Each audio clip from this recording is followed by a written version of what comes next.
May listahan na raw ang ICC ng mga susunod na aarestuhin kaugnay ng kasong Crimes Against Humanity ni FPRRD. Ayon kay VP Sara, kasama daw siya rito, pati na rin ang ilang kaalyado ng dating Pangulo. Ang detalye sa agenda report ni Hannah T. Minonitor ng ICC ang ilang pag-uusap ni na Vice President Sara Duterte at ng kanyang amang si former President Rodrigo Duterte. Sa isang ambush interview habang nangangampanya nitong weekend sa Carcar City, Cebu, sinabi ito ni VP Sara. Habang nasa Hague, Netherlands daw siya, nagtaka siya kung bakit pansamantalang nahinto ang pagbisita niya kay FPRRD sa detention.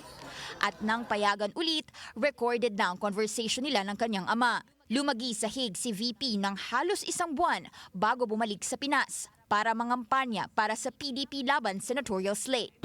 Giundang nila pagkahuman ilahan ang gina-record ang mga ginaistoryahan na ni Pangulong Duterte. So nasabtan ako nga nagapaminaw sila sa amo ang ginaistoryahan. Tingin ni VP, akala raw ng ICC nag-uusap silang mag-ama tungkol sa magiging strategy nila sa kaso. Bagamat di pa opisyal, may listahan na ng mga susunod na aarestuhin ng ICC ayon sa bise, pero nasa malayo pa raw ang pangalan niya. Kasama raw sina Senador Bato de la Rosa, Bongo, dating PNP Chief Oscar Albayalde at mga dating Police General na sina Vicente Danao at Romeo Caramat Jr., mga kilala ring malapit sa dating Pangulo. Para kay De La Rosa, kaya lang naman daw dinala sa ICC ang dating Pangulo dahil di raw alam ng mga dayuhan ang nangyayari dito sa Pinas. Na yung sinasabi nila na 30,000 kuno na namatay at dinakapan lang ng maraming numero.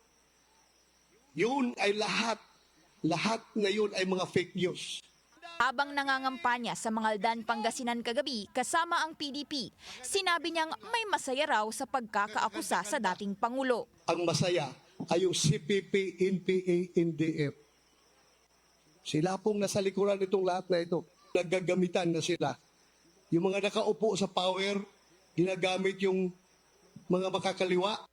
At itong mga makakaliwa rin ay gagamitin ng ating gobyerno para guluhin ang ating bansa. Agad namang bumuelta ang Makabayan Bloc. Anila, mag-focus na lang daw ang senador sa ICC defense nito, imbis na isisi sa mga komunista ang bawat isyung kinakaharap niya. Para sa agenda, Hannah T. Bilyonaryo News Channel.